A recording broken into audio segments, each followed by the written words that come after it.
네, 시작해 주십시오, 조 선장님. 네.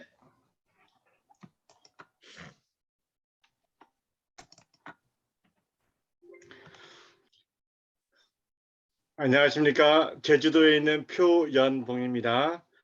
혹시 여러분들 오늘 제가 카톡으로 남긴 정의배를 한번 적어 보셨는지요? 자, 정의배를 아직 안 적으셨다면 한번 시간 내서 이렇게 어린 시절로 돌아가서 정의배를 한번 접어 보시기 바랍니다. 그리고 그 제일 앞쪽에 본인의 이름을 딱 적어 보시기 바랍니다. 그리고 이 배를 타고 저와 함께 태평양 항해를 시작해 보도록 하겠습니다. 바다의 적대적이고 변덕스러운 기지에 끊임없는 폭풍과 비바람에 맞서기도 하고 순응하기도 하면서 섬과 대륙을 정복해 나가야 하는 것이 배의 목적이며 우리 인생의 목적이 아닐까 생각해 보았습니다. 제가 요트에 입문한 동기입니다. 저는 이제 늦지막히 제가 사회복지를 공부하고 있을 때 97년도에 바로 이 영화 화이트 스콜이라는 영화를 보게 되었습니다. 그러면서 저의 이 해양에 대한 꿈이 시작됐고요. 그때부터 바다를 공부하기 시작했습니다. 이 화이트 스콜이라는 영화는 실제 기상 이변으로 있었던 실제 영화고요. 1961년도에 순간적으로 360km의 강한 비바람이 몰아치고 5분 만에 사라지는 그러한 기상의 이변을 그린 영화입니다. 이때 이 선장은 청소년들 13명을 태우고서 이 남미를 이렇게 항해하는 그런 이제 학교를 운영하고 있었는데요. 이때 굉장히 많은 아픔이 있었지만 이 청소년들이 모든 항해가 끝났을 때 어린 아이들이 아닌 청소년이 아닌 어른으로 성장하는 그런 과정의 내용을 그린 영화입니다. 제가 이걸 보고 저도 이러한 삶을 살고 싶다라는 마음을 먹게 되었습니다. 저의 주요 항해 경력을 보면은요, 뭐 우리 여기 계시는 우리 대선배님들한테는 뭐 아무것도 아니겠지만 저는 늦게 요트에 입문을 했고요. 그래서 97년도에 요트에 입문을 하게 되었습니다. 그래서 2002년도에 조그만 배를 하나 구입을 해가지고 요트 클럽을 제주에서 시작했습니다. 그리고 2004년도에 요트를 타고 다니다 보니까 해양에 대한 지식이 너무 없더라고요.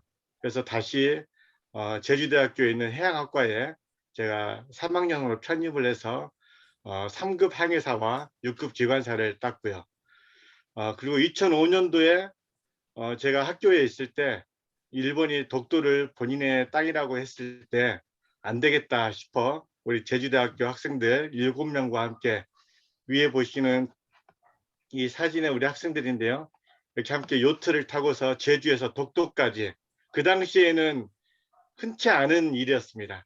그래서 우리 제주도에서는 처음 있었던 일인데요. 1800km의 항해를 저희가 했고, 저희 청와대에서 이렇게 적어준 우리 위문 편지를 독도 경비대에 저희가 이렇게 전달하는 그런 행사를 가졌습니다. 그리고 2012년도에 오늘 이야기할 저희 아이와 조카 이렇게 3명이서 태평양 횡단을 했고요. 지금 현재도 항해 중에 있습니다. 저희는. 그리고 2014년도에 필리핀 세부에서부터 대만, 이어도, 제주도까지 오는 항해를 했고요. 그리고 2015년도에는 꿈의 세일링이라고 해가지고요. 이 나오는 카타마란 쌍동선 요트를 타고서 필리핀과 팔라완까지 왕복 항해를 하는 그런 항해를 했습니다. 그런데 어떻게 어린 아이들과 함께 학교는 안 다니고 어떻게 할 수 있느냐 이렇게 물어보실 건데, 저의 교육관은 이랬습니다. 초등학교 6년은 아이들로 하여금 또래 집단과 또한 기초교육을 해야 되기 때문에 공교육을 저희는 받도록 했고요. 중학교 3년 과정은 아이들의 아주 굉장히 변화가 무쌍한 그런 시기이기 때문에 저는 집에서 홈스쿨을 했습니다. 그중 중학교 1년은 여기 사진에 나와 있는 것처럼 제주의 한 산속에서 제가 직접 농장을 가꾸고 아이들과 함께 씨를 뿌리고 거두는 그런 훈련을 했고요. 그리고 2학년 때는 저희가 검정고시로 중학교 과정을 이수했고요. 그리고 12월 달 연합고사를 봤습니다.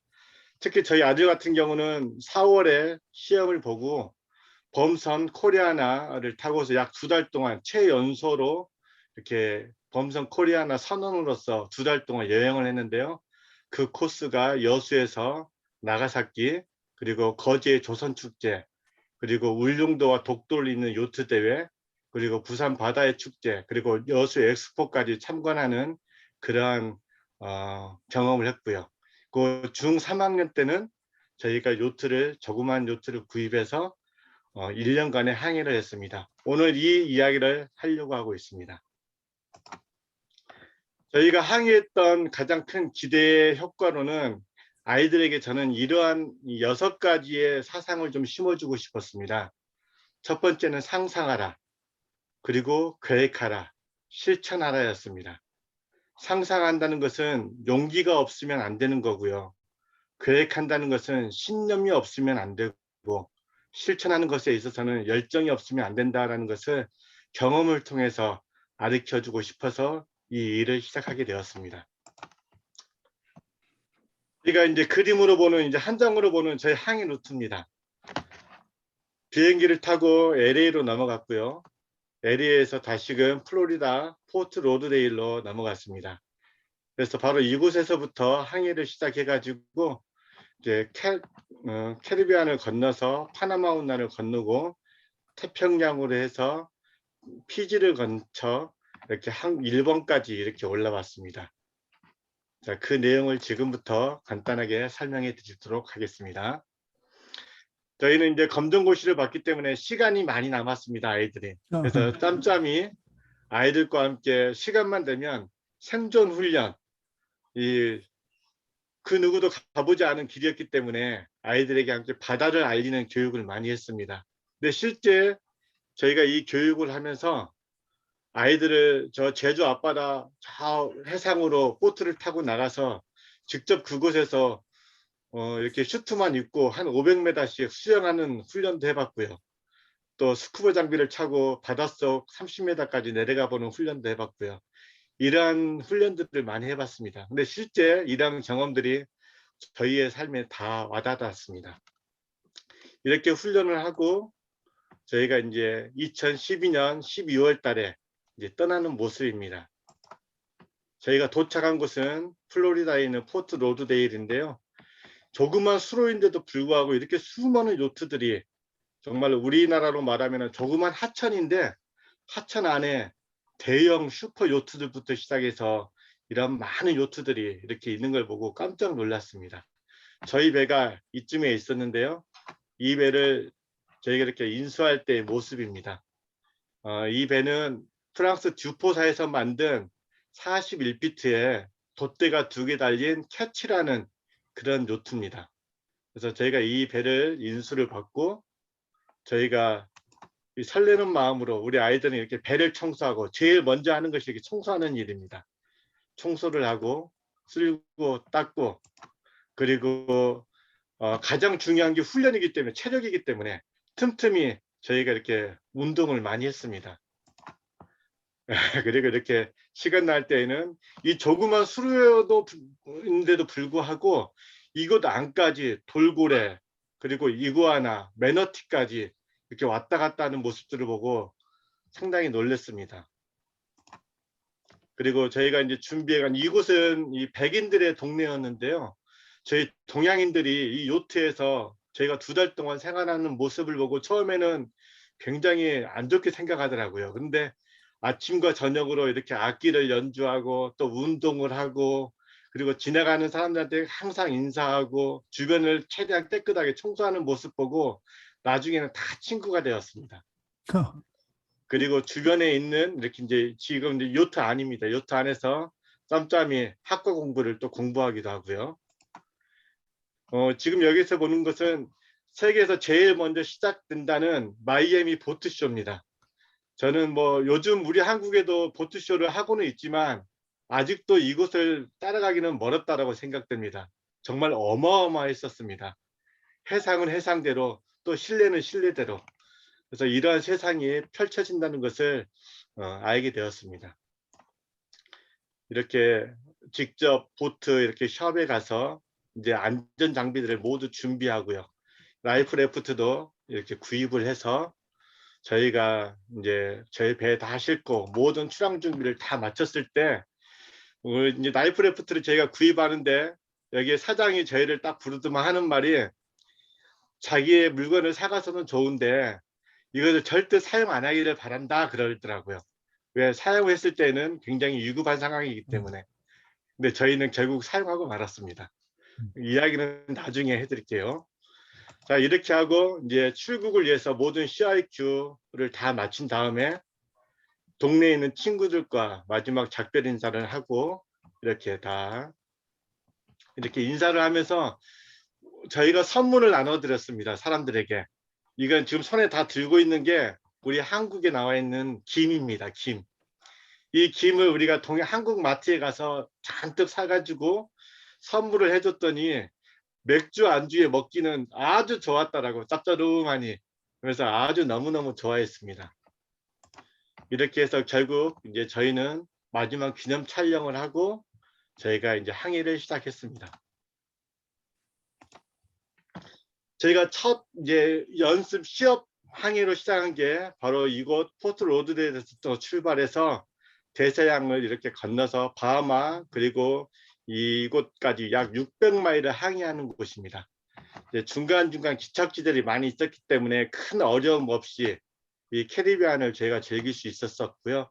아주 이곳에는 미국하고는 틀리게 미국에는 미국 사람들만 주로 있었는데 막상 이곳으로 배를 타고 나와 보니까 전 세계 다양한 사람들이 요트를 타고 이 캐리브를 이렇게 항해하는 모습들을 저희가 볼 수 있었습니다. 저희가 이제 항해 이제 들어오는 이제 모습들이고요. 첫 이틀 저녁을 바다에서 보내고 이제 첫 기항지로 들어오는 모습입니다. 그리고 제가 이제 이렇게 코코넛도 이제 주워서 아이들 이렇게 시커멓게 얼굴 타가지고 이런 모습들이고요.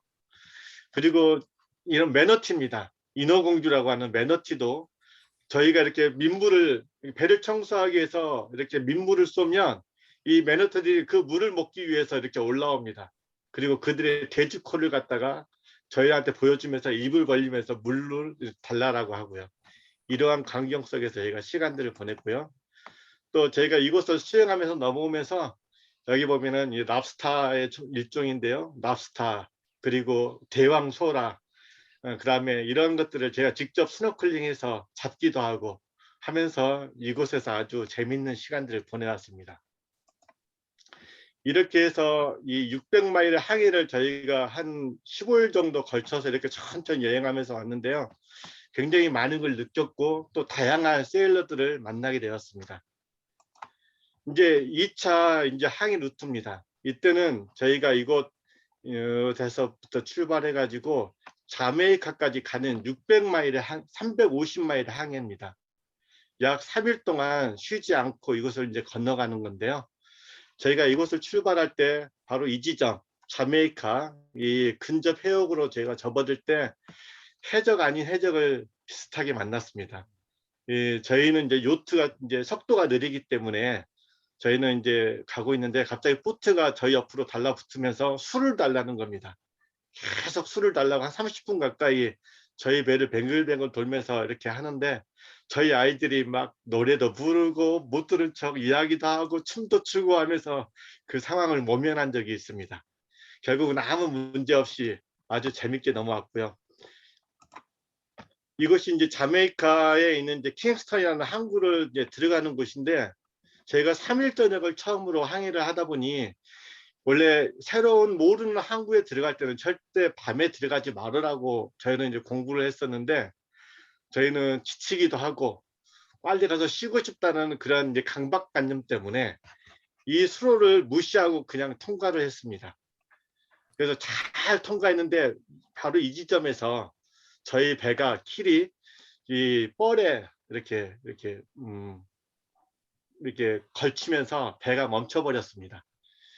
그래서 저희가 한 2시간 정도 자력으로 나오려고 했지만 결국 나오지 못하고 있는데 새벽 시간에 지나가던 낚시 여선이 저희를 보고 저희를 이렇게 건져줬습니다. 그래서 물어보니 이곳은 자기네들도 다니기가 어려운 곳이다. 그렇게 이야기하더라고요. 그래서 여기 사진에다 보시다시피 이렇게 뻘들이 중간중간 다 보입니다. 그리고 이곳이 이제 찾아간 곳이 자메이카에 있는 노얄 요트 클럽입니다. 이곳의 소유자는 저희가 갔을 때에는 중국인 여성이었습니다. 그리고 이곳에 우리가 요트를 타고 들어가니까 한국 사람이 요트를 타고 들어온 것은 처음이었다고 하면서 저희를 굉장히 많이 환대해 주었습니다. 그리고 그곳에 있는 클럽 멤버들을 다 소개를 시켜주고요. 그래서 아주 이곳에 있는 동안에 상당히 재밌는 시간들을 많이 보냈습니다. 이곳에서 저희가 이제 직접 대항을 맛볼 수 있는 이제 마지막 관문인 3차 항해를 준비했는데요. 이 3차 항해는 바로 캐리브를 이제 통과하는 600마일의 항해였습니다.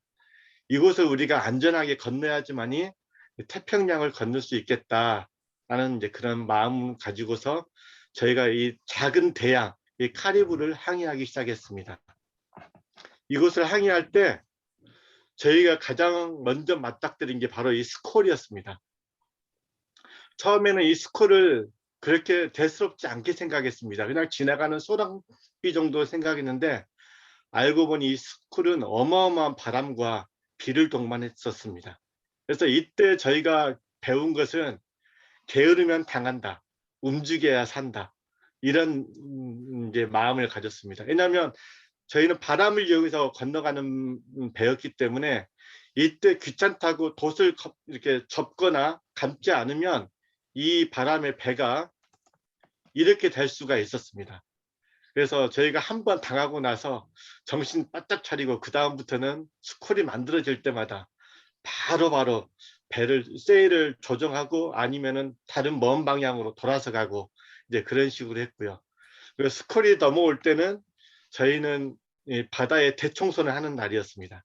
그래서 청소하고 빨래하고 그리고 이 물이 소중했기 때문에 그 비바람을 맞으면서 이제 샤워도 하고 이제 이래서 대양의 맛을 느낄 수가 있었습니다. 이것이 파나마 이 대서양의 첫 관문인 이제 그곳인데요. 이것이 설트베이 마리나라고 이 태평양으로 가려고 하는 모든 요트들과 또는 대양으로 이제 대서양으로 나가려고 하는 모든 배들이 이곳에 다 이렇게 모입니다. 저희가 이곳에서 한 열흘 정도 이제 파나마 운하를 건너가기 위해서 이제 대기하고 있었는데요. 이곳 보이시면 이 빨간 건물 이쪽에서 이 주말 되면은 학교도 이루어집니다. 아이들이 이렇게 함께 가족과 함께 다니는 아이들이 많이 있었기 때문에 각국의 아이들이 모여가지고 주말 학교도 하고 이런 굉장히 아주 이색적인 그런 경험들을 하게 됐었습니다. 참고로 저희가 이곳에서 이제 수속을 밟고 파나마 운하 약 50마일의 이제 파나마 운하를 2번을 건넜는데요. 이 2번을 건넌 이유는 이 파나마에서 김승진 선장님과 문성만 선장님이 카리브해에서 요트를 타고 저희 배 옆으로 저희 도착하고 이틀 만에 왔습니다. 그래서 함께 두 대가 움직이는데 나인 핸들러를 우리가 원래 외국인들을 사야 되는데 돈이 많이 들어가기 때문에 저희 5명이 합심해서 서로 이렇게 품앗이를 해가지고 파나마 운하를 2번을 건너게 됐습니다. 자, 이렇게 파나마 운하는 잘 아시겠지만 3단으로 이렇게 되어 있고요. 이 과정만 이렇게 하나씩 하나씩 저 밑에서부터 한 단 올라가면 다시금 물을 채워서 배를 올리고 또 하나 올리고 해서 이렇게 건너오는 과정입니다. 이제 이때 우리 아이들 표정이 굉장히 밝습니다. 왜냐하면 대양도 건너봤고 이제 이곳만 건너면 우리 한국과 연결되어 있는 바다를 항해할 수 있다는 그런 이제 기대감 때문에 아주 굉장히 밝은 표정으로 이렇게 지내고 있는 모습입니다. 이곳은 이제 드디어 저희가 파나마 운하를 건넜고요. 지금 이곳은 이제 발보아 파나마에서 태평양 쪽을 관여하는 이제 그러한 이제 항구인데요. 발보아 이제 마리나라고 이것 또한 이렇게 많은 요트들이 이곳에 대기하고 있습니다. 이 파나마 운하를 건너기 위해서. 이곳에서는 이제 저희가 태평양을 건너가야 되기 때문에 이렇게 수많은 야채와 이렇게 물들을 이제 다 구입을 하고 이렇게 사람들과 함께 즐거운 시간들 보내면서 이제 태평양 항해를 준비하는 과정입니다. 이제 드디어 저희는 5차 항해, 저희가 가장 무서워했고 가장 걱정했던 항해길입니다. 이곳이 4,500마일입니다. 4,500마일. 주변에는 그 어디도 쓸 데도 없고, 이렇게 우리가 무전을 한다 해서 도와줄 수 있는 배가 있는 곳이 아닙니다. 그래서 저희가 이곳을 이제 4,500마일을 항해하는데 저희 작은 배로 오는 동안에 37일이 걸렸습니다. 37일이 걸렸고요. 중간에 저희가 이곳이 이제 갈라파고스의 다윈섬입니다. 저희가 이곳에 이제 잠시 들렸었는데요. 저희가 이곳에 이제 닷을 내리고 좀 쉬고 싶었는데 이 경비하는 배가 보트가 찾아오더만 당신네들 이곳에 닻을 내리는 순간 어마어마한 돈을 내야 되니까 닻을 내리지 말으라라고 이야기하더라고요. 결국 저희는 이곳에서 거북이 하고 이렇게 많은 새들만 구경하고 한 3시간 정도 있다가 저희는 다시금 이제 항해를 시작했습니다. 이 사진이 바로 이제 갈라파고스 이 다윈섬에서 출발할 때의 모습입니다. 이 사진은 김승진 선장님이 다른 배에서 이제 저희들을 찍어준 모습입니다. 저희가 이제 갈라파고스 앞에서 이렇게 이제 모여 있는 사진들을 이렇게 찍어줬습니다. 이제부터 3,500마일을 저희가 이제 항해를 해야 되는데요. 이게 보이는 게 저희 배입니다. 바람이 한 20노트 정도의 바람이 이제 불기 시작했고 저희가 닷을 축범을 해가지고 이제 항해를 시작하는데 이때부터 저희가 이제 지옥의 순간으로 대양의 태평양의 이 만만치 않음을 느끼게 되었습니다. 한 20노트의 바람과 또 스콜을 만나다 보니까 자동 오토파일럿이 고장나 버리게 된 겁니다. 고무 밴드가 끊어져 가지고 오토파일럿이 끊어지다 보니까 24시간 핸들링을 해야 됩니다. 손을 잡고. 그래서 3명이 돌아가면서 자기 당직되면 3시간씩 핸들링을 하는 겁니다. 그래서 24시간 28일 동안 있는데 정말로 힘들었습니다. 자, 여기는 이제 적도입니다. 제가 이제 적도를 통과할 때 우리 선배님들 잘 아시겠지만 적도제를 드리잖아요. 옛날에 범선 시대에는 이 적도를 통과할 때 노예를 산 제사로 드렸다는 이제 그런 내용을 들었었는데 저희도 적도를 통과할 때 저희 아들들이 또한 저도 마찬가지지만 전부 다 자연인이 돼가지고 목욕 재배하고 바닷속으로 뛰어들었습니다. 이때 수심이 한 5,000m 되더라고요. 해도상으로 보니까 수영을 하고 올라와서 악기로 연주를 하고 그리고 맛있는 음식을 준비해서 하루를 항해하지 않고 이 적도에서 저희가 지낸 경험이 있습니다. 38일 동안 항해하는데 얼마나 지겹겠습니까? 많은 사람들은 그때 무엇이 가장 생각나느냐라고 저에게 많은 질문을 합니다. 그때 저희가 가장 기억에 생각이 많이 났던 것은 빨리 한국에 가서 맛있는 짜장면을 먹고 싶다. 그런 생각이었습니다. 아이들 이렇게 배에서 생활하는 모습들이고요. 이렇게 바람이 없을 때 무풍지대에 들어가게 되면 억지로 항해를 하지 않고 이렇게 바다 한가운데에서 배를 띄워놓고 수영을 하거나 이렇게 시간을 보내곤 했습니다. 지금 이거 돌고래인데요. 저희가 항구의 이 폴리네시아의 누쿠이바에 도착하기 하루 전쯤에 어김없이 대양에 있다가 가까운 한 섬으로 들어갈 때는 저희가 거의 대부분입니다. 돌고래들과 새들이 날라옵니다. 그래서 이 돌고래들과 함께 아주 즐거운 시간을 보냈고요. 저희가 37일 동안 바다에 떠 있다 보니까 하루 전쯤에 바람에 날려오는데 흙냄새가 누쿠바의 흙냄새와 풀냄새가 저희 코를 자극을 하더라고요. 그래서 이런 맛이구나 그런 느낌을 저희가 받게 되었습니다. 바로 이것이 누쿠유바입니다. 지금 이렇게 점점 있는 게 전부 다 요트들이고요. 이렇게 요트들이 많이 떠 있습니다. 이제 저희 아이들이 직접 저희 오토파일럿을 고치기 위해서 저희가 이제 넘어온 도중에 위성 전환을 통해서 이제 오토파일럿 이제 부품을 키트를 주문을 했는데 저희가 도착하고도 그게 거기 항공기로 도착을 안 했습니다. 그래서 주변에 있는 요트들을 찾아다니면서 같은 기종의 물건들을 저희가 이렇게 보급받아서 수리를 했습니다. 이제 저희가 다 수리하고 나서 누크이바를 이렇게 이제 탐험하는 모습의 사진들이고요. 제가 가장 인상 깊게 봤던 건데, 이 남태평양의 이곳에 각국의 다양한 청년들이 자신들의 작은 요트들을 타고서 전 세계를 항해하고 있는 모습을 저희가 발견하게 되었습니다. 그리고 이들과 함께 저희 아이들도 함께 어울리면서 이곳에서 시간을 참 보냈는데요. 우리 아이들에게도 지금도 이 추억을 아이들이 잊지 못하고 있습니다. 호주, 독일, 그리고 저쪽 프랑스, 아주 다양한 친구들이 이렇게 모여서 이렇게 노는 모습을 저희가 지켜봤었습니다. 저희가 4,500마일을 항해하고 나니까 그 다음 항로는 1,600마일의 항이었습니다. 일반적으로 1,600마일, 3,000km를 요트 타러 가라가면은 지금도 우리 한국 사람들도 상당히 고개를 갸우뚱하는데요. 저희는 4,500마일을 항해하다 보니까 1,600마일 항해라고 딱 하니까 우리 아이들이 다들 환호를 칩니다. 이것쯤이 아무것도 아니다. 16일 아무것도 아니다. 뭐 아무 노프라브럼 전혀 필요한 거 없다. 자동 오토파일럿 잘 되죠. 먹을 거 많이 있죠. 아이들 뭐 신나서 낚시하다가 항해하다가 이렇게 하고 이 수월로라는 제비섬으로 저희가 이렇게 갔습니다.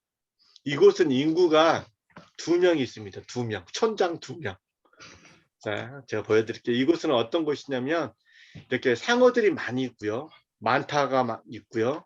그리고 코코넛 클랩, 그리고 새들, 제비새들이 많이 있는 곳입니다. 지금 이 모습은 이곳 촌장에게 저희가 이제 들어왔다라고 입국 이제 서류를 작성하는 과정입니다. 그리고 이제 2대의 요트.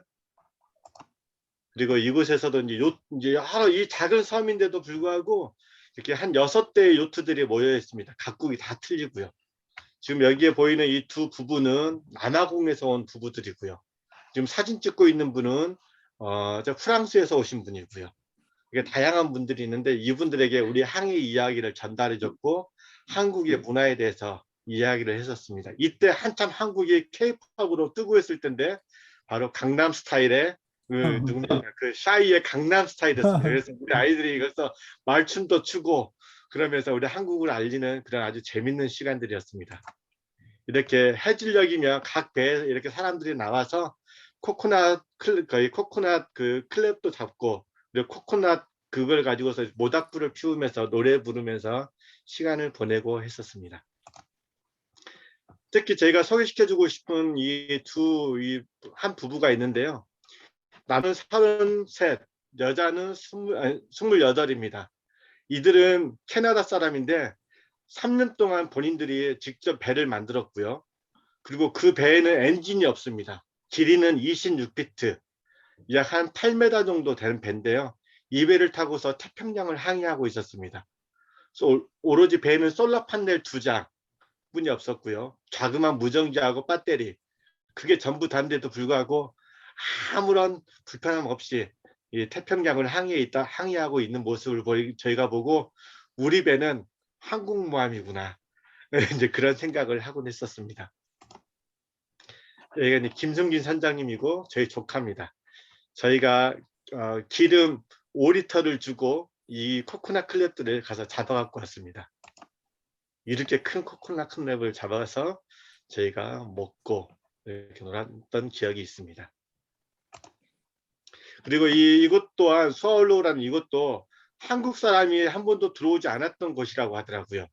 그래서 저희가 김승진 선장님과 저희 배 2배가 이곳에다가 태극기를 이렇게 개양하고 왔습니다.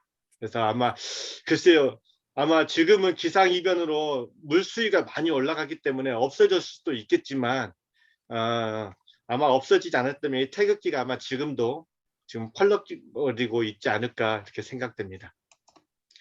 저희가 이제 그 다음이 수아울로에서 그 다음 이제 항해한 곳은 우리나라 최초의 원양 전진 기지였던 아메리카 사모아 판구판구였습니다. 이곳에 저희가 갔는데요.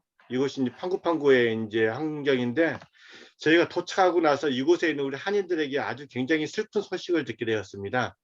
그것은 다름이 아닌 이 한국관입니다. 여기 보시면 우리 선배님들 잘 아시겠지만 우리 원양어업의 전초기지였던 이 사모아에 우리 한국을 알리는, 그리고 한국의 우리 선원들을 기리는 이러한 장소 이곳이었는데, 관리 소홀과 이렇게 지원이 끊기면서 저희가 도착 한 달 전에 이렇게 다 철거가 됐다라고 하더라고요. 그래서 굉장히 많이 아파했고요.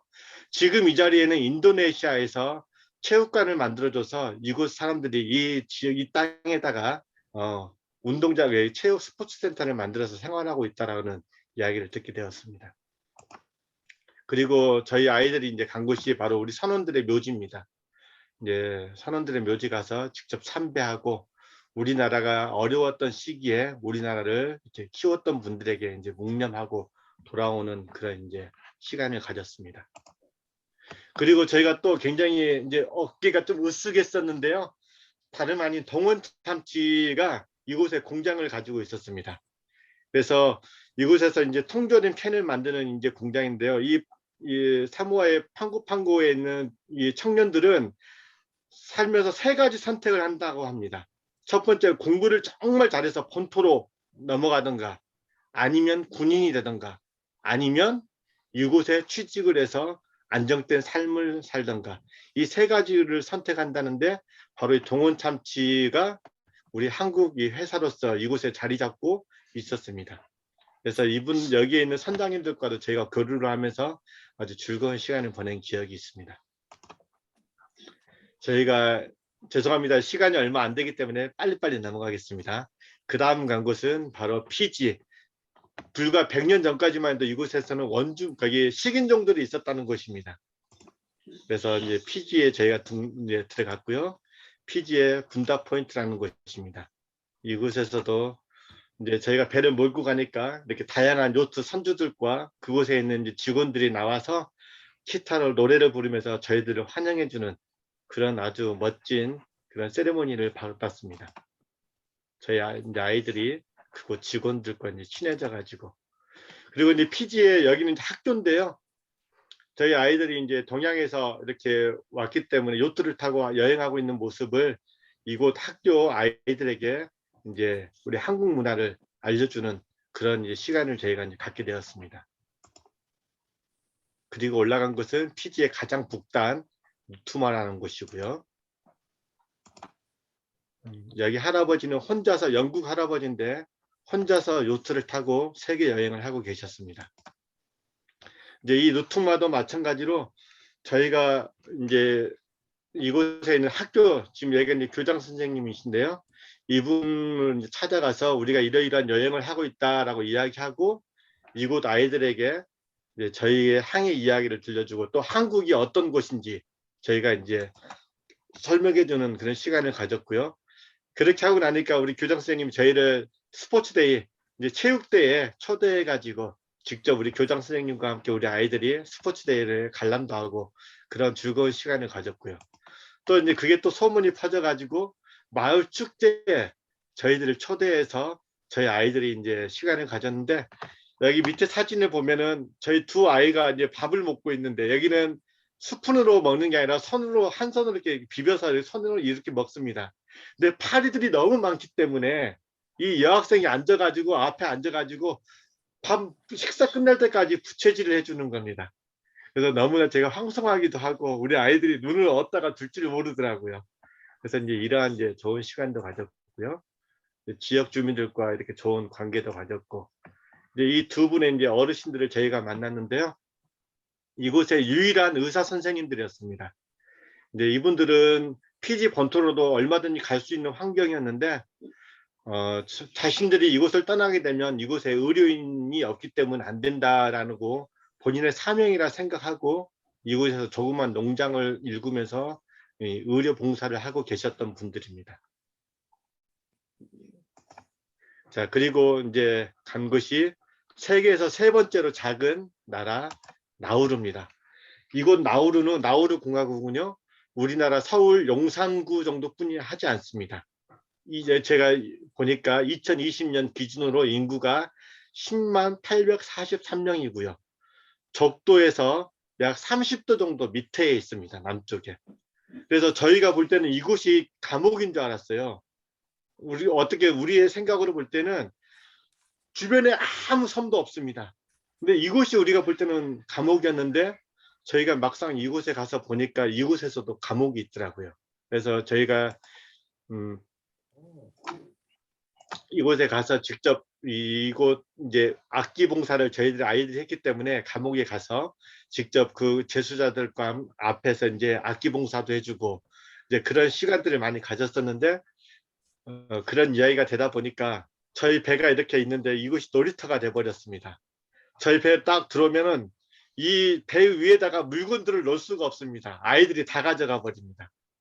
그래서 이제 이러한 시간들을 보내고 있을 때 이곳 이제 방송국에서 저희들 취재해 와가지고 저희 이제 뉴스에도 나가게 되고 또 이제 인터뷰도 하는 이제 그런 시간들을 가졌고요. 이 모습은 저희 아이들이 이렇게 머리가 아닌 피디인이 돼버렸습니다. 그래가지고 실제 여기 이렇게 물고기들 여기 있는 이제 어른들하고 함께 스노클링을 해가지고 이런 물고기들을 잡아가지고 저희가 이제 생활도 하고요. 제가 나갈 때는 이제 이곳에 있는 이제 여러 이제 어른들이 와서 이제 안전하게 갈 수 있도록 이제 축하도 해주곤 했습니다.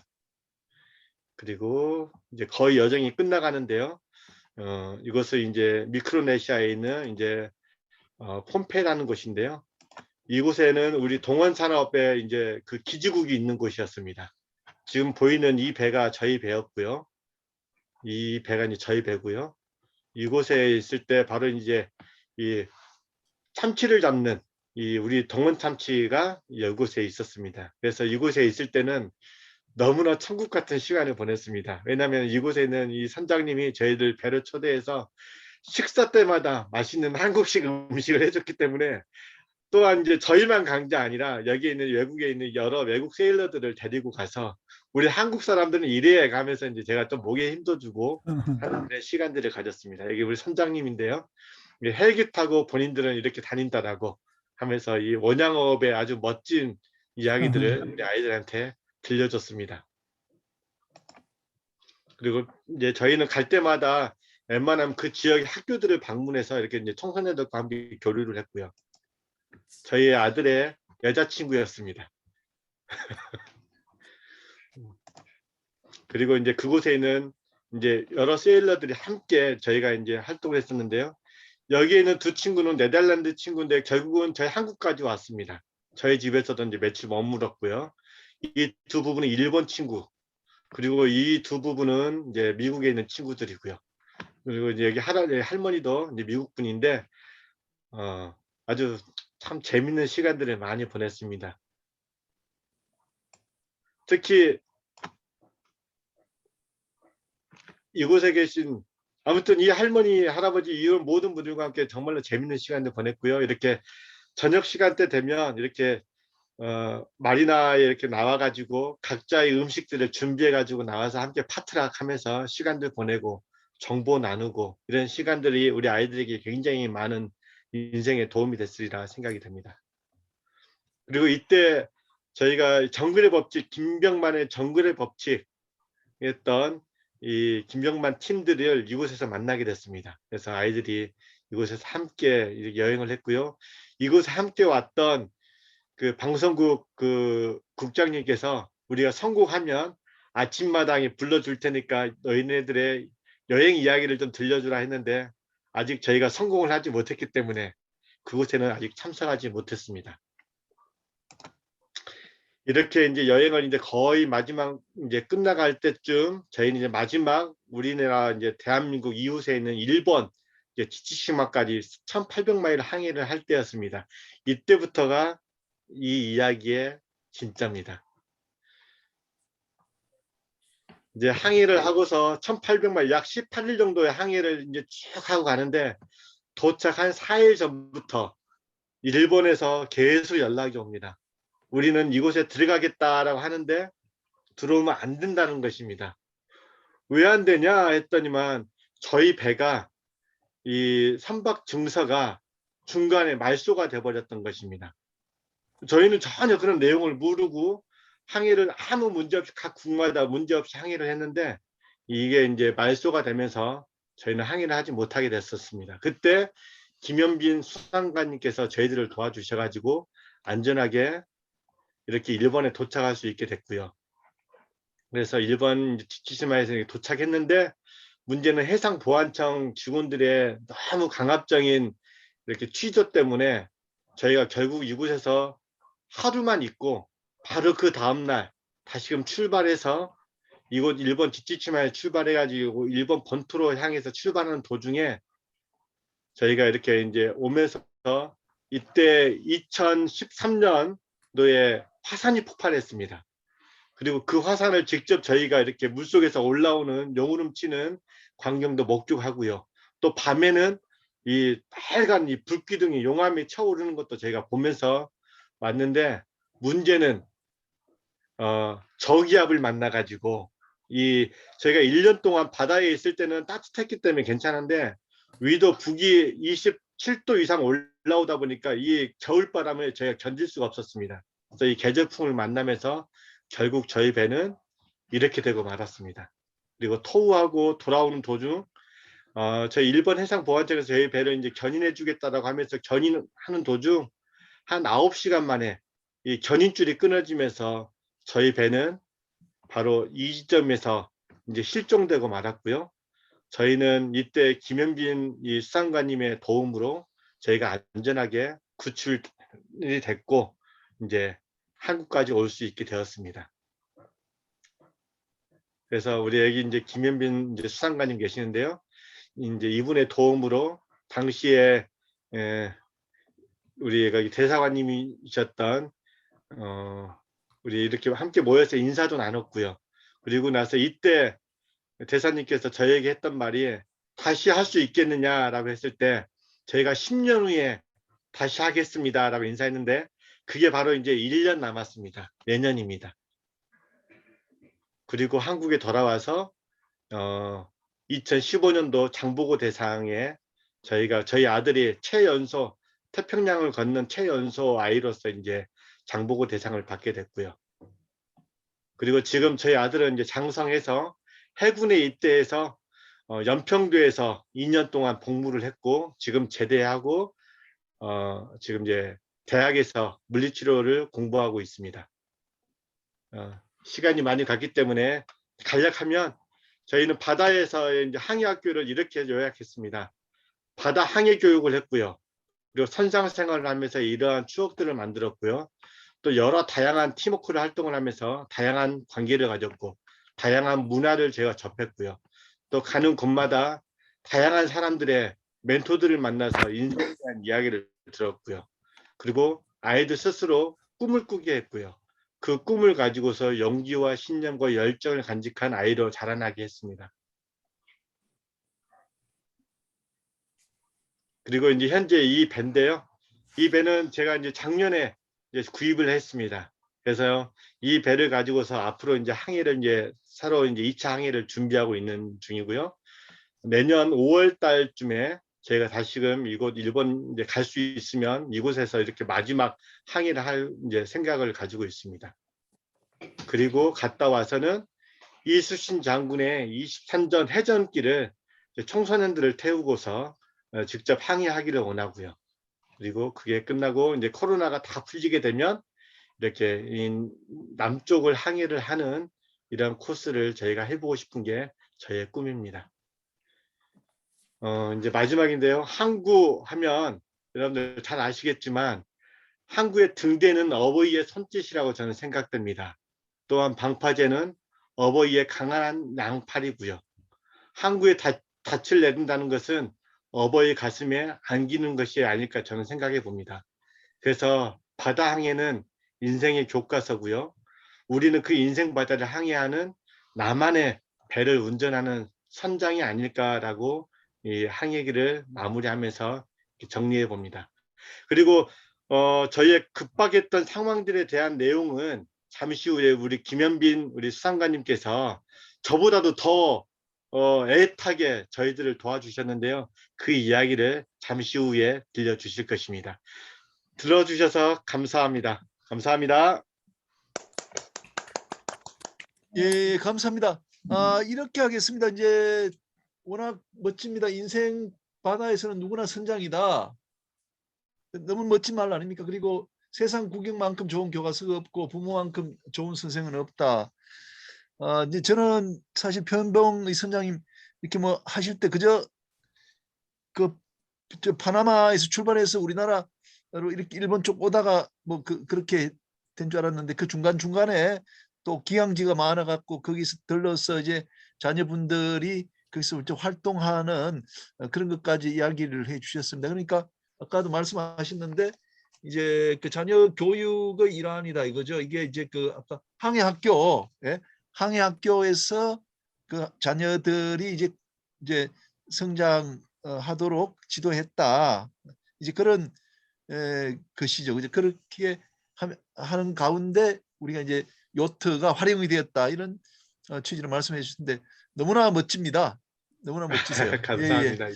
이렇게 하겠습니다. 그래서 이게 이제 지나버리면 재미가 없기 때문에 일단은 요 부분을 좀 마무리하고 넘어가도록 하겠습니다. 아니 사진에 보니까 김연빈 우리 대표님 너무 멋있어요. 아까 이병기 대사님하고 엄청 높으신 분이었던 것 같아요. 김 대표님 한 말씀 해주십시오. 예, 사진 너무 멋있습니다. 양복이 잘 어울리시는데. 이분들 그러니까 표현봉 선장님하고 그 자녀분들을 살리신 분이네요. 구조해 주신 분이에요. 예, 쌀보예요, 맞습니다. 쌀보. 예, 알겠습니다. 저의 생명의 은인입니다. 아니 구조료는 얼마 없어요. 구조료. 쌀보 구조료를 줘야 되거든요. 화면이 뜹니까? 예, 예. 예. 화면은 뜨지 오, 않습니다. 맞아. 한번. 백그라운드 하면 그 백그라운드 화면이 그 구조된 그 화면입니다. 그 요트. 예, 화면 공유를 하시죠. 화면 공유. 예, 화면 공유. 그 표선장님, 그 제가 준 그걸 띄워보실랍니까? 제게 안 뜨나요? 표연봉호. 표선장님, 제가 보낸 거 한번 표선장님이 대신 한번 띄워주십시오. 거기 제가 너무 늦게 받아가지고 예, 이게 예. 용량이 많다 보니까 이게 지금 그래요? 대입을 시키지 못했습니다. 그렇습니까? 그러면 그러면요. 예, 그러면 예, 그걸 이제 좀 작업하십시오. 두 분이. 그리고 다른 분들 좀 예, 토론 좀 그렇게. 하고 예, 그 예. 김현민 쌤 좀 이따가 그렇게 하겠습니다. 그러면 그 어느 분이 좀 우리 그 강명호 선장님 좀 그래도 캡틴께서 한번 좀 소감 좀 말씀해 주십시오. 예. 표현봉 소장님 너무 좋은 강의라고 하기보다는 경험담 같은 내용을 너무 흥미롭게 잘 들었습니다. 아드님 두 분이랑 그렇게 항해를 계획하신 것도 그렇고요. 그걸 실행하신 것도 정말 대단하신 것 같습니다. 제가 한 7년 정도 전에 항해를 로버트 레드포드가 나와서 하는 세일링을 하는 영화가 하나 있었습니다. All is Lost라고. 제가 승선할 당시에 이거를 보면서 그분은 혼자 있으니까 영화가 끝나는 데도록 대화를 한마디도 안 하는 거예요. 그 영화는. 그러면서 이 항해자들의 고독함을 이렇게 나타낸 건가 하면서 굉장히 쓸쓸한 마음과 끝에 구조되는 그런 짜릿함을 느꼈는데요. 저희 같은 경우는 저도 선장으로 배를 탔습니다만 목적이 있는 항해를 하지 않습니까? 짐을 운반하는 그런 목적이 있는 항해를 하는데 이 요트를 타시는 분들에게 있어서 어떻게 보면은 상업적인 이익을 위해서 하시는 것도 아닌데 표현봉 선장님께서 생각하시는 이 요트를 타시는 이제 아까 세일러라고 하셨나요? 요티라고 하셨죠? 요트를 타시는 분들의 목적이 뭔지, 이 요트 항해를 통해서 얻고자 하시는 궁극적인 게 뭔지 정말 궁금하고 듣고 싶습니다. 네. 예. 잠깐만. 그 질문에 대한 답변은 조금 이따 하시고요. 여기 화면이 떴으니까 김연빈 이제 화면 떴습니까? 예, 김연빈 해양수산관님 예, 2차 예. 말씀해 주십시오. 화면 떴습니까? 예. 네, 떴습니다. 예. 저 김현빈입니다. 우리 그 표현봉 선장님 강의 잘 들었습니다. 제가 한 그 뭐 시간이 어찌 될지 모르겠는데 한 5분 정도 말씀드리겠습니다. 표 선장님께서 저를 수산관이라고 말씀하시는데요. 사실 맞습니다. 제가 처음에 그 부임했을 때는 이제 국토해양부에서 갔습니다만 수산관으로 갔다가 그동안에 이제 해양수산부가 다시 부활되면서 그 당시에는 제가 이제 그 해양수산관이었죠. 그러면 제가 그 말씀을 드리겠습니다. 예, 아까 말씀드린 것처럼 이 항해 루트는 그 이렇습니다. 이렇게 해서 이렇게 됐고요. 이제 이걸 전체적인 걸 요약을 하면은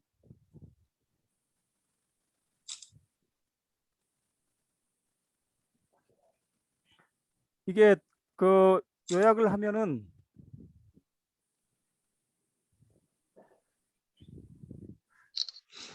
그 이제 태평양을 그 횡단하던 우리 이게 제가 이제 2013년 12월 16일 날 이제 전체적인 상황이 다 끝난 다음에 이제 그 우리 대사님께 월요일 날 회의 때 이제 보고 드렸던 건데요. 이제 그 말씀드리면 이제 그 태평양을 횡단하던 우리 레티튜드 애티튜드호가 2013년 12월 11일 미야케지마 동방해상에서 표류했다. 그래서 승선원 3명은 12월 13일 날 일본 해상보안청 순시선으로 모두 구조했으나 선체는 침몰했다.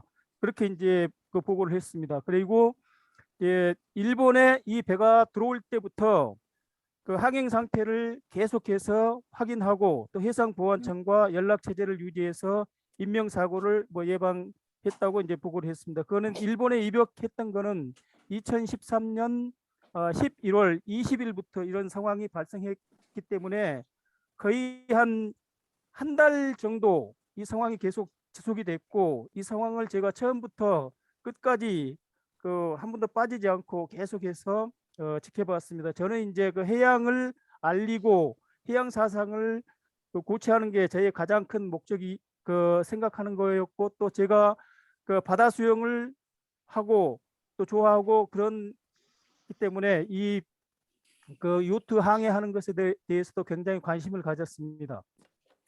그리고 이제 이게 그 긴급한 상황이 어떻게 발생했냐 그러면은 아까 말씀드린 것처럼 어느 날 11월 20일 날 그 대사관에 무슨 전문이 하나 접수됐는데 이게 상황이 굉장히 심각한 거였어요. 이게 그 국적 불명의 선박이 무국적선이 일본 해역에 입역하려고 한다. 그런 이제 상황을 보니까 그 한국 선박이다. 그래서 한국 대사관에서 이런 조치를 해주라 이제 그렇게 하는데 그 일본 주일 한국 대사관에는 그 도쿄 영사관이 있습니다. 총영사관이. 근데 이제 이런 상황은 도쿄 총영사관에서 처리를 해야 되는데 도쿄 총영사관에서 이걸 그 뭐 바다에서 일어난 일이고 하니까 잘 처리를 하지 않고 그렇게 해서 어찌하니까 뭐 해양수산관께서 좀 이걸 하면 어떻겠느냐 그렇게 해가지고 돌고 돌다가 이제 저한테 와가지고 제가 이제 이 업무를 맡아서 2013년 11월 20일부터 12월 16일까지 상황이 종료될 때까지 계속해서 일을 했습니다. 그리고 그래서 이제 그 아까 보고를 그 요트 항해를 내역을 말씀했습니다만은 그 항해 내역을 간단히 말씀드리면은 요약해서 다시 말씀드리면은 이 배가 2013년 3월 19일 날 마이애미 항을 출항해서 4월 12일 날 파나마 운하를 통과를 했고 갈라파고스와 태평양 여러 섬을 경유를 한 다음에 피지에 도착한 게 7월 14일입니다. 그리고 7월 거기에서 이제 오랫동안 있다가 미크로네시아 폼페이를 11월 20일 날 폼페이에서 이제 출항을 하는데 그때부터 이제 상황이 발생을 한 겁니다. 그러니까 이 배가 그 항해 중에 2013년 4월 30일 날 국적 증서의 유효 기간이 만료가 됐습니다. 만료가 됐는데 그런 상황을 모르고 이제 아까 선장님께서는 그 상황을 몰랐다고 말씀하셨는데 제가 이제 그 당시에 확인한 바로는 그런 국적 증서를 갱신해야 된다는 거는 뭐 당연히 알았는데 그 텍사스인가 어디에 가서 그것을 그 갱신을 하려고 했는데 그 마침 시간이 좀 부족해 가지고 뭐 그 갱신하지 않고 가서 하다 보면 뭐 되겠지 하는 이제 그런 생각을 갖고 이게 그냥 갱신을 하지 않고 그냥 항해를 한 겁니다. 그러니까 뭐 파나마 운하를 통과하고 갈라파고스를 통과할 때까지는 아무런 문제가 없었는데 그리고 이제 또 뭐 미크로네시아까지 올 때까지도 거기서는 뭐 크게 이제 그런 부분에 대해서 신경을 안 쓰는데 이제 일본이라는 나라는 그 무국적 선박이 입역하는 것에 대해서 굉장한 그 과민 반응이랄까 뭐 당연하다고 할까 그런 생각을 갖고 있거든요. 특히 이제 그 무국적 선박이라고 하는 것은 이제 뭐 북한 공작선과 같은 그런 개념이에요. 그런 선박이 일본 수역에 들어온다고 하니까 굉장히 일본 정부에서 이제 민감하게 반응한 거고 거기에 대해서 이제 조치를 요청한 겁니다. 그래서 이제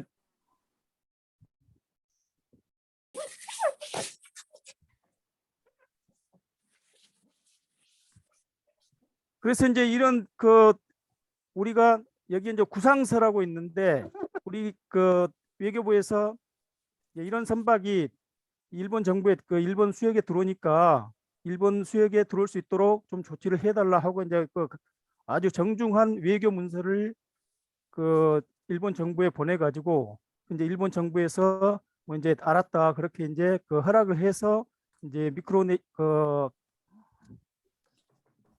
이제 오가사와라에 이제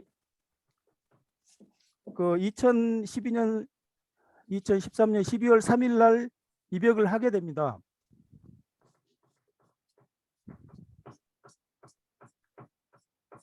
근데 이제 그렇게 해서 입역을 해서 이제 그 상황을 저희들이 이제 그 보고를 했고요.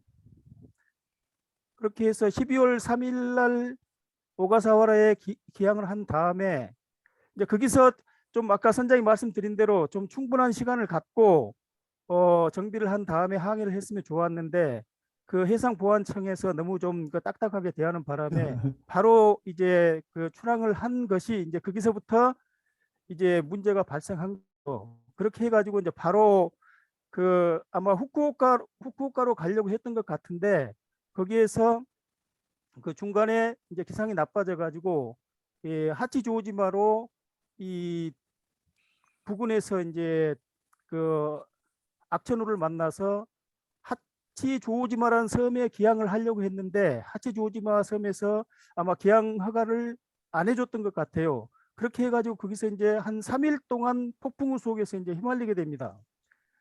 그렇게 해서 이제 그런 상황이 그 2013년 12월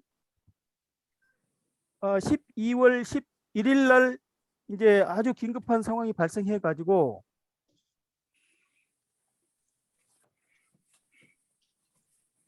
이게 그 12월 11일 날 07시 20분에 해상보안청에 이제 구조 요청을 했습니다. 그래서 해상보안청 구조 헬기가 현재 도착하고 그다음에 요트의 안전을 확인하고 또 해상보안청 수의시선이 현재 도착해서 이제 그 요트를 또 확인을 하고 그런 상황이 또 이제 한 하루 반 정도 계속 지속이 돼요. 이제 그 속에서는 이제 선장님하고 어떤 이제 좀 그 소통이라든지 좀 갈등 좀 그런 문제가 좀 사실은 좀 있었습니다. 근데 이제 그렇게 한 다음에 이제 12월 12일 날 17시 10분에 이제 해상보안청에 우리가 이제 더 이상 이 상황이 악화되면 안 된다 그렇게 해가지고 다시 이제 대사관에서 해상보안청에 정식으로 그 이 요트를 예항을 해줄 것을 이제 요청을 했죠.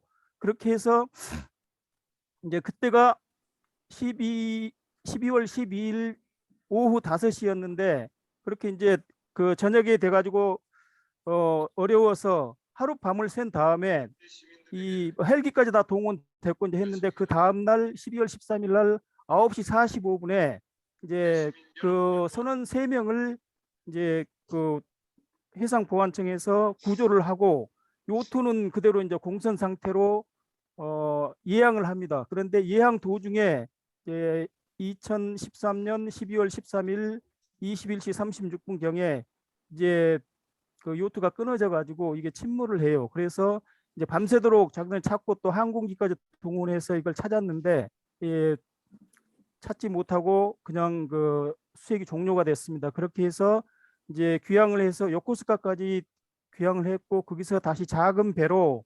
12월 15일 아침 5시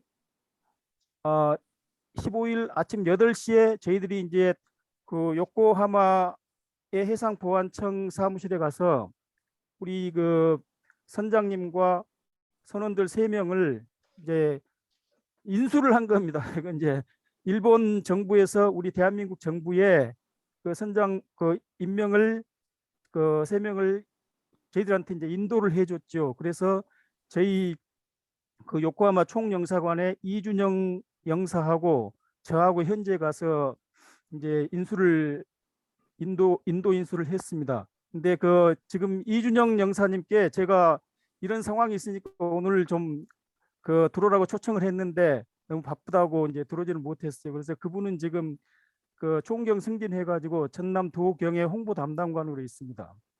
그렇게 해서 2015일 그날이 일요일이었어요.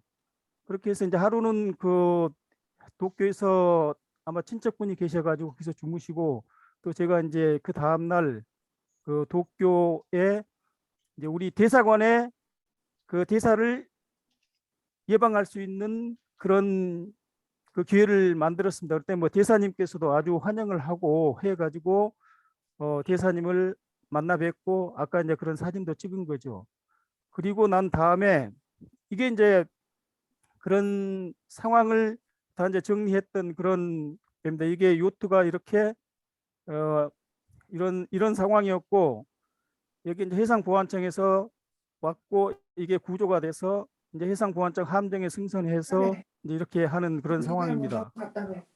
그 이거는 이제 그 오가사와라에 입항했을 때 저희들 또 보도 자료를 내 가지고 했고 또 대사님께서 오가사와라에 입항했을 때 그 해상에 있는 우리 선장님한테 직접 영상 전화를 통해 가지고 그 통화를 했습니다. 그래서 제가 대사님한테 이 선장님을 좀 격려를 해 주십시오. 그렇게 해서 이제 직접 통화를 했습니다. 그렇게 이제 이런 상황은 이때 그 제가 이제 업무를 처리할 때 일이 너무 많아 가지고 굉장히 복잡해요. 그런데 그래서 이제 이런 그 업무 추진표를 만들어서 했는데 보시다시피 뭐 전화번호가 뭐 숱하게 많고 이게 한두 명이 아니고 그 당시 상황을 12월 11일부터 메모를 하고 이제 쭉 했는데 제가 이제 중요한 것만 해봤는데 이런 상황입니다. 이렇게 하니까 이 제가 지금 이런 거 봐도 굉장히 그 막 긴박한 상황했던 것들이 알 수 있겠더라고요. 그래서 이거는 이제 맨 처음에 그 공문인데요. 그 오가사와라에 입항했을 때 그런 상황을 이제 보고를 한 겁니다. 그래서 아까 얘기처럼 이 선박은 4월 30일 날 국적증서 유효 기간이 경과했으나 갱신 절차 없이 항행해서 현재는 국적증서를 소지하지 않은 상태, 무국적 상태다. 따라서 국적증서를 취득하지 않고서는 일본령에 진입이 어렵다. 이제 그런 상황을 이제 해소를 해서 이제 들어온 거고 대사님께서 이제 그 해상에 있는 그 선장님한테 격려 전화를 했던 것을 이제 그 전문 보고를 한 거고요. 그다음에 이제 아까 말씀드린 이 외교부에 보냈던 그 구상서 그리고 이제 이 상황이 뭐 1보, 2보, 3보, 4보, 5보, 6보, 7보, 8보까지 해서 이렇게 이제 종료가 된 거죠. 그렇게 해서 이제 종료가 다 된 다음에 이제 종합적으로 이제 보고를 했습니다. 그 속에서 이제 가장 중요한 게 오늘 우리 그 해양 경찰청에서도 아마 많이 들어온 것 같은데 이거는 이제 12월 27일 날 보고를 한 건데 이제 그분들한테 사실은 이제 굉장히 이제 고맙게 해서 대사님께서 이제 아마 저희들 이제 그 표창을 상신했어요. 그랬는데 연말이고 또 그렇고 해서 이제 표창까지는 어렵다. 그래서 이제 대사님의 그 감사 서한을 그 작성해 가지고 직접 이제 그 제가 요코하마에 있는 그 제3관구 해상보안본부를 방문해서 전달을 했습니다. 그 핵심 내용은 이제 이겁니다. 그래서 그 당직 주1 한국 대사는 우리나라 요트 레티튜드 에티튜드의 승선원 3명을 구조해준 해상보안청 제3관구 해상본부장에게 감사의 뜻을 전하고 한일 양국 간의 해상에서의 수색 구조 및 선박의 긴급 피난에 대해서 협력이 더욱 강화되기를 희망한다는 뜻을 김현빈 해양수산관을 통해서 전달을 했다. 그런 내용을 이제 보고했고, 그리고 이제 그 대사님께서 그 12월 16일 날 도쿄 대사관을 방문한 표현봉 선장 등을 접견하고 그동안의 태평양 횡단황에 대해서 격려하고 앞으로 더욱 준비를 철저히 해서 세계 일주에 다시 한번 도전하도록 격려를 했다. 이제 그런 내용을 저희들이 보고했습니다. 이렇게 아까 선장님께서도 말씀하셨지만은 그 항해는 뭐 끝난 것이 아니고 아직 계속되고 있습니다. 그래서 이 항해가 앞으로도 계속되도록 우리 해양계에서 또 관심을 갖고 지켜봐 주실 것을 당부드립니다. 그리고 이건 이제 저희가 보냈던 그 요코하마에 있는 제3관구 해상보안본부장한테 대사가 이병기 대사님이 보냈던 이제 감사 사안이고요. 또 우리 또 해양경찰청 그 경비안전국장도 이런 이제 팩스로 감사 사안을 보냈죠. 그런 다음에 이제 또 하나 중요한 게 그런 그 구조하는 와중에서 가장 중요한 항해 일지가 분실이 됐습니다. 근데 엄청나게 중요한 거죠. 근데 항해 일지가 분실이 됐는데 정말 아까운 거였어요. 근데 이제 그것을 나중에 한 5개월 후에 그걸 발견을 했습니다. 그래서 그 발견을 해서 저한테 보내왔는데 그것을 어떻게 표현봉 선장님한테 전달을 할까 그걸 고민하던 중에 마침 그 2014년 8월 25일 날 한중일 물류장관 회의가 요코하마에서 열리는 길에 이주영 해양수산부 장관님께서 그 일본을 방문했습니다. 그래서 이주영 해양수산부 장관님께 이런 사실을 이제 보고를 드리고 마침 장관님께서 그 제주를 가시게 됐어요. 바로 일본에서 그 크루즈선 진흥 대책인가 하는 그 회의를 그걸 하기 위해서 제주를 방문하는 일정이 바로 그 운 좋게 생겨가지고 대사님께 이런 이주영 해양수산부 장관님께 이런 상황을 말씀드리고 이걸 표현봉 선장님께 꼭 좀 전해주시고 장관님께서 불러서 초청해서 격려를 좀 해주십시오 하고 했더니 장관님께서 이렇게 해서 이제 선장님과 또 그 가족들을 불러서 그 같이 항해했던 분을 불러서 이렇게 아마 했던 것이 그 지역의 뉴스에 나왔던 것 같습니다. 그걸 메모해 놓은 스크랩 해 놓은 겁니다. 예, 제가 그 이상으로 보고를 마치겠습니다. 하여튼 우리 표 선장님 항해 너무 좋은 항해를 했고요. 이 항해가 계속되기를 희망하고 또 우리 해양수산계에서도 꼭 함께 이 항해를 지켜봐 주실 것을 당부드립니다. 감사합니다. 예, 감사합니다. 우리 김현빈 대표님, 해양수산관 하실 때 업무처를 참 꼼꼼하게 이렇게 하신 것 같습니다. 오늘 이 자리에서 두 분이 이렇게 만나가지고 이렇게 하신 너무 보기가 좋습니다. 자, 그러면요, 그 이성은 교수님, 요 화면 공유 좀 내려주시고요. 네, 교수님. 안녕하세요. 예.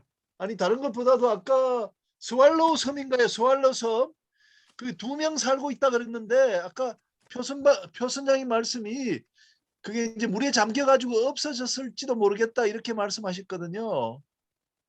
네, 지구 온난화와 관련되는 것 같은데 아마 네. 그 이야기를 듣는 순간에 우리 이성은 교수님 뭔가 이제 하실 말씀이 계실 것 같아요. 네, 사실은 제가 기후변화의 어떤 큰 역할 중에 기후온난화로 인해서 남태평양의 투말루 섬이나 있는 그런 9개의 섬이 지금 많이 물에 잠겨서 섬 자체가 없어지고 있는 그런 보고들이 많이 나와 있습니다. 그래서 사실은 그 길 위에서 만난 그 사람들로 인해서 많은 그 환경의 어떤 지배하는 그 날씨에도 굉장히 많이 적용을 받았을 것이고, 그리고 또 그 기후 변화에 있어서 그 사람들의 어떤 문화나 환경이 되게 다르다는 것들을 세일링하면서 되게 느끼셨을 것 같아요. 그래서 어떻게 보면은 저 같은 경우는 연구 결과나 보고서나 논문을 찾아봐서 공부를 하지만 정말 피부로 느꼈던 그 표인비용 선장님의 그 요트 세일링이 정말 저에게는 가슴이 뛰는 그런 강의였고, 정말 아까 말씀하신 것처럼 배에 가장 항구에 있을 때 배는 가장 안전하다. 그러나 그것이 배의 존재의 이유는 아니다라는 그런 그 말이 너무나 저한테는 큰 어떤 도전과 모범생이 아닌 모험가로서의 어떤 삶을 살고 계신 멋진 그 선장님과 가족들을 응원하며 기회가 되면 꼭 요트 여행을 저도 하고 싶은 생각이 들었습니다. 오늘 강의 너무너무 잘 듣고 너무나 행복했습니다. 예, 감사합니다. 좋은 말씀 감사하고요. 표 선장님, 제가 질문 하나 드릴게요. 선장님, 예, 네네. 두 가지인데요. 제가 이제 그 법학 이렇게 보면 우리 선박 지금 찾아보니까 잘 안 보이는데 그 선박 국적증서 이런 거 이제 항해 중에 그게 기한이 만료가 되잖아요. 네. 그럼 그거는 다음 항해 입항할 때까지는 그 유효 기간이 연장이 되는 거거든요. 근데 일본이 왜 그렇게 했는지 모르겠어요. 그러니까 아마 그 떠날 때 어떤 항구에 이미 만료가 돼버리면 그거는 안 될 거예요. 그러니까 항해 중에 파나마에서 떠나서 이제 부산항까지 오는데 그 기간 중에 유효 기간이 만료됐다 그러면 이제 부산까지는 유효하거든요. 근데 예, 예, 그 맞습니다. 중간에 하와이를 들렀는데 그때 그 바꾸지 않았다면은 그거는 안 될 거예요. 아마 그렇게 되지 않나 싶어요. 네, 그거는 우리가 이제 맞습니다. 바다의 예, 예. 법칙인데 저는 그 생각이 아까 들었고, 그 다음에 물어보고 싶은 게 적도제 있잖아요. 넵튠 네네. 레벨에 그래가지고 그 우리가 알기로는 적도에 들어가면은 이거 지금 범선이잖아요. 선생님 배가 네네. 범선이잖아요. 그러면 네네. 바람이 없으니까 거기서 이제 바람이 없으니까 스톱돼 있을 거 아니에요. 그죠? 네네. 그러면 적도제를 지낸 이유는 바다의 용왕님한테 바람을 이렇게 주세요. 우리가 움직이게 이렇게 네. 했다는 거거든요. 근데 그게 또 아, 찜통이잖아요. 그런데 예, 지금 예. 궁금한 게 그러면 어떻게 빠져나오나? 하여간 빠져나올 거 아니에요. 그럼 그 밑에 조류에 의해서 그게 빠져나오나요? 그 선장님은 어떻게 빠져나왔나요? 그 네, 근데 저희도 이제 궁금했어요. 적도 반경으로 해서 약 한 10km 정도 양쪽 남북으로 해서 10km 약 한 20km가 바람이 없다라는 통상적인 이야기를 저희도 이제 정보를 듣고 갔는데요. 막상 그곳에 가보니까 바람이 너무 좋았습니다. 적도 때에는. 그래요. 예, 적도 때에는 바람이 너무 좋았고요. 적도를 지나서 좀 더 내려가다 보니까 저희가 한 5일 정도 바람이 없어가지고 그중에 한 3일은 그냥 배에서 아주 편안하게 지냈고요. 그 이틀은 더 이상 우리가 밀리면 안 되겠다 싶어서 기주 엔진을 써가지고 모터를 켜가지고 엔진으로 모터링으로 해서 한 이틀 동안 항해한 적이 있습니다. 그리고 좀 전에 이승현 교수님 이야기하셨던 거기 기온 상승에 대한 건데요. 저희가 원래 처음 목적은 투발루 쪽으로 가려고 했었습니다. 근데 투발루가 계속해서 물이 차오르기 때문에 이 음식물이라든가 이렇게 생수 이런 이 생필품 구입하기가 굉장히 어렵다라고 그곳을 거쳐온 세일러들이 이야기를 해주더라고요. 그래서 저희는 투발루로 방향을 가지 않고 저희는 투발루가 아닌 나우루로 이렇게 가게 됐었습니다. 참조해 주시면 감사하겠습니다. 예, 표 선장님 혹시 이거 저기 보이시는지 모르겠는데 저도 그 포트 로드레일 예, 예, 예, 예. 로드데일에 1989년 3월 1일에 들렀어요. 그래가지고 아, 이 책을 샀어요. 그때 그 이미 제가 교수가 되려고 그랬는지 예, 예. International Law for Seagoing Officers 해가지고 네. 말하자면 지금 이제 해양법이죠. 이걸 해군들 쓰는 책을 이게 샀어요. 그래서 Chief Officer of Spring Eagle. 제가 1등하게 샀대. 이 책을 포트 로드레일에서 샀는데 이제 블루 워터라는 책방에서 샀다. 이렇게 내가 책을 살 때마다 이렇게 이제 써두는데 있어서 선장님하고 저하고 이제 같은, 저는 이제 상선의 선장이었고 표 선장님은 요트의 선장으로 같은 포트 네. 로드레일을 방문한 그런 게 있는 것 같습니다. 아, 이거 너무 멋진 강의고 감사합니다. 이렇게 하겠습니다. 김연빈 선생님 말씀 뭐 더 이상 답변 안 하셔도 될 것 같고요. 일단은 종합 토론 시간에 다시 이야기하도록 하고 우리 또 시간이 많이 갔기 때문에 그다음에 김정수 선장님 이야기 듣도록 하겠습니다.